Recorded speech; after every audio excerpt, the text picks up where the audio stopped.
Is Morpheus8 an amazing treatment for skin rejuvenation and turning back the clock, or is it a waste of time? I'm Dr. Owen Thomas, specialising in aesthetic medicine in London, UK. And if you stay till the end, I'm going to tell you all about radiofrequency in 2024, all the benefits, the downsides, and the end results.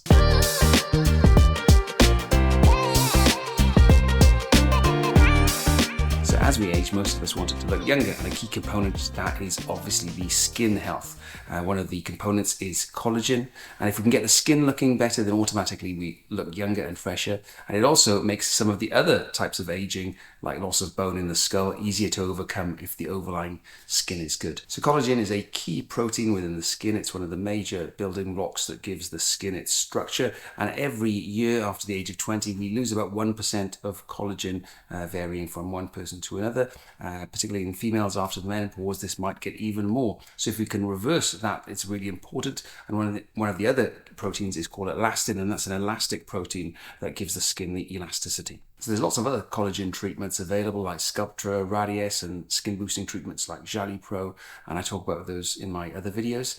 But Morpheus8 and radiofrequency has caught the mood over the last couple of years. Loads of celebrities are having it. We know that Kim Kardashian has it, Victoria Beckham has it.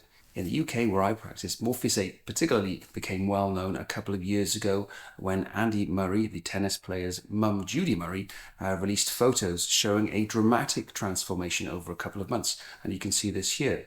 So you can see in the photo that even from the first to the second photo, there's quite a significant reduction in fine lines, and then over subsequent photos, the skin becomes tighter and tighter. And that's typical of the collagen treatments, where we see a gradual increase in collagen synthesis and skin benefits.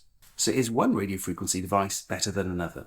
So it's very difficult to say, because there's not many, if any, comparative studies comparing one directly with another. But some of the top makes include Silfirm X, Secret RF, and of course Morpheus8. Morpheus8 is made by InMode, which is an Israeli company but has a heavy US influence, and that's become the brand leader over the last few years. There's lots of studies into Morpheus8, and generally we know that it's a brand and a hallmark of quality. With Morpheus8 particularly, the needles are coated with silicone individually. They're gold tipped, and this silicone coating of the needles protects the skin from unwanted damage, which can be of particular importance if people have got darker skin, to reduce hyperpigmentation. Morpheus8 is also very adaptable at the depth, with 0.5 millimeters resurfacing tip, which just goes into the skin, and that's great for fine lines and superficial scars. And then we go down to the main facial tip, which is 1 to 4 millimeters, which it can vary from the skin, the deep dermis, and below that the body tip goes down to 5 millimeters, and that has burst technology, which allows it to do several pulses just when the needles enter once. So what does Morpheus8 do? How does it work? So it's a combination really of microneedling with electricity. The microneedling has a slight effect, but it's really the electricity, the bipolar radiofrequency, which does most of the work. So how does it work, and is it any better than home devices for radiofrequency or microneedling? So with the home microneedling devices that roll on the skin, the angle of the microneedles sometimes can even tear or scratch the skin. With Morpheus8, the microneedles go perpendicular directly in. The electricity, the radiofrequency that you have with Morpheus8 is far in excess of anything that you would have at home. It's unlikely that home devices are going to activate the fibroblasts to any significant extent or cause enough heat to cause any skin tightening. So the microneedling causes small areas, islands of controlled injury, which starts to cause a healing process. And the radiofrequency energy starts to increase the amount of fibroblasts and starts to activate them, producing more collagen and elastin. So you're gradually increasing the strength of the connective tissue in the skin. It also becomes slightly more elastic. So the various depths do different things. We know that the shallow depths, 0.51 millimeters, has a resurfacing effect. It's great for the fine lines and wrinkles. Deeper than that, we start to increase collagen. And when we go beneath the skin, we start to activate the fibroceptal network, which is really a network of little strings that attach the skin to the deeper tissues, and tightening that, reorientating the fibers and tightening them, gives rise to the skin tightening effects. So as with all collagen treatments, the improvement is gradual. So we see benefits with Morpheus8 over a period of months. The final effect can even be 6 months after the course has ended. So there's normally 3 sessions. 3 to 4 is recommended. 3 is a standard number of sessions, spaced about a month apart. Will you get an improvement with one session? Probably not significantly. Most people who have one session let me know that they feel the skin's fresher and brighter, but it's really the 3 sessions, 4 sessions that starts to lead to more significant skin improvements and skin tightening. So when I do the treatment, I use a strong numbing cream that goes over all the area to be treated. Most commonly that's the face and neck, so the whole face and neck are covered, and I'll take half of that off and I'll treat that side, leaving the other half still being numbed by the cream. So the device is operated by a foot pedal, and this is the hand piece. You can see this is the standard 24 facial tip. This means that there's 24 tiny gold tip needles. There's 40 in the body, and there's 12 in the prime tip, which is good for bony areas around the eye. So you might be able to see that if I activate it, this is the very deepest depth. This is the 4 millimeters. And if I switch to 1, you can only just about see it. So when we're working on the skin, we're simply moving along, pressing firmly, making sure it's got good contact, overlapping by about 50%. I use an evidence-based protocol that was studied in a trial between a number of specialists, and it's really important to choose a provider, a medical practitioner who understands the device and your skin so can get the best results. So who is Morpheus8 best for? So I'd say it's probably from about the 30s onwards. I often see people in the mid to late 30s and 40s who are starting to think of it. But it's got benefits even in people older than that. I've even treated people into their 80s with Morpheus8. So it's great as the aging process is starting because you can really at least halt it to a certain degree in the skin. You can treat fine lines. Deeper ones can sometimes improve, but you won't get rid of them completely with Morpheus8. It's great for acne. We know that acne scars gradually improve over a period of months, but there's a lot of evidence now that active acne improves, and I've had some amazing impact on people with acne. Part of this is because it remodels the sebaceous glands which cause acne, and that's why it has the beneficial effects of reducing pore size and oiliness in the skin. So who's not suitable for Morpheus8? So sometimes people's expectations need to be managed. If there's very significant laxity and people are expecting a facelift, if they're stretching back the skin and hoping for that, then Morpheus8 really isn't going to be the treatment. It really improves skin quality and causes the skin to be a little bit tighter and firmer and plumper, and that can really sharpen the jawline a little bit. It can remodel fat a little bit underneath the chin, for example, but it's not going to be like a facelift. So in those circumstances, you can't beat a surgical face or neck lift. You can use it in people of colour, but with a lower setting. That means that people Fitzpatrick skin 6, that would be Afro-Caribbean skin, can be treated without a significant risk of post-inflammatory hyperpigmentation, and that's in comparison to lasers, which generally aren't safe in that patient group. Some people aren't suitable for Morpheus8 or radiofrequency treatments such as pregnancy or breastfeeding or autoimmune disease, especially any skin problems or keloid. You can treat melasma, but again, it has to be done with caution at a lower setting. So what are the downsides to Morpheus8? So the one which most people worry about is pain and discomfort. There's been lots in social media and online about the amount of pain that some people experience, and it does vary a lot. It's a subjective experience that varies on the person, age, sex, and also psychological factors which are really important in the perception of pain, such as feeling anxious or apprehensive. There's no doubt about it, the treatment is uncomfortable. It feels a bit sharp or electrical but it's usually tolerable with the numbing cream. The numbing cream doesn't get rid of all the discomfort, but it makes it usually fairly manageable.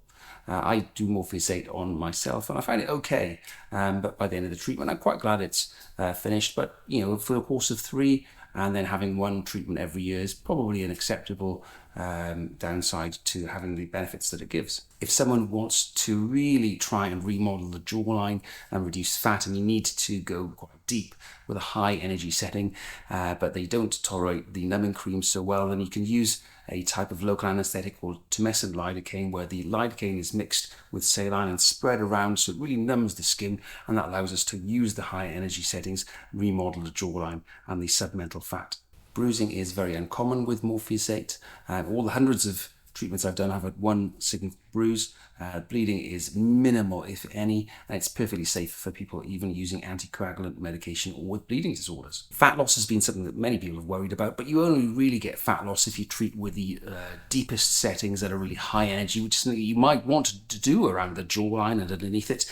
But using sensibly with agreed protocols, I've never encountered any people experiencing significant fat loss in areas that they wouldn't want it. So what's the skin downtime? So most people recover pretty quickly. I've seen seen reports online of people having grid marks or scarring lasting weeks and months. That's very unusual unless there's an autoimmune condition. If it was that the marks were lasting months, it should be because the procedure was probably done at too high an energy setting, or maybe the skin wasn't clean, so the local anesthetic or makeup's been pushed in, causing a hypersensitivity reaction. Most people are back to normal pretty much by the next day, and whilst perhaps it's not sensible to do something very important the next day, most people are back in work, going about their normal day-to-day business. I actually had Morpheus8 about 3 days ago, and as you can see, the face is pretty much recovered. There's maybe a few small red marks around the forehead. You can see the skin feels a little bit rough, but I'd expect that to go in the next few days. The only person I've had that have had significant grid marks lasting for more than 4 weeks was someone with a proliferative skin condition, and the marks did fade gradually over a further 2 months. It's quite common, probably about 20 to 30% of people having some small red grid marks lasting more than a week, between 1 to 4 weeks. Many people ask, can you do this in combination with other treatments? And I always say that to get the best aesthetic results, you've really got to combine treatments in a way that is suitable for the person. No one treatment is ever going to get someone rejuvenated significantly to the extent that most people would want. So usually you spread the treatments a little bit apart. 2 weeks is a standard time as a gap to have between Morpheus8 and other treatments. That's really to allow the skin just to settle down so it's not inflamed when you do other treatments. There are other nuances. If you were to have botulinum toxin injections, you could probably have Morpheus8 even the day after, because the Botox will be complex within the muscle cells. But usually most treatments, you're spreading it a week or two apart, and getting advice at the time of the treatment would be necessary. Does Morpheus8 affect fillers? There's no evidence that it does. Certainly deeper fillers that are onto the bone around the chin, cheeks, temples, for example, the energy is well above the filler and would not cause any issues. Even with superficial filler, there's no evidence that radiofrequency degrades the filler. In the studies that I've seen, looking at this, then there's been no material change in the filler composition. So we think at the moment that it's quite safe to have Morpheus8 on top of fillers. So I'm now starting to use exosomes. Exosomes are extracellular messages from stem cells. So while stem cells have been looked at as a future technology, we now know that the exosomes, which are the messages that come from them, can be used. So these again give very similar benefits to Morpheus8. They start to increase collagen by cell-to-cell signaling, and they reverse some of the MMPs, the metalloproteinases that causes skin degrading.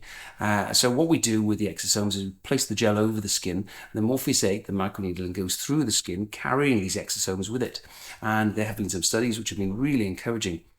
One study recently showed, which was placebo-controlled, there's a control group and an active group with the exosomes, comparing microneedling with and without essentially, and it showed that the group with the exosomes had a much better satisfaction rating, and indeed by the end of the study, which was about 180 days after the treatment, there was 100% satisfaction with the group that had the exosomes, suggesting that the benefit was very statistically significant over those that didn't have them.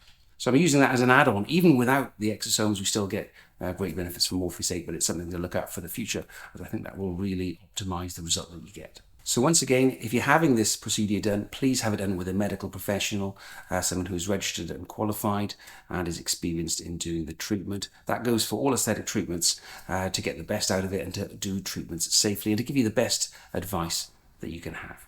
So if you found the information in the video helpful, then why not click subscribe? You'll get notified about any future videos, and like it, and that helps the algorithm to understand that you enjoyed the video and that you'd like to see more in future.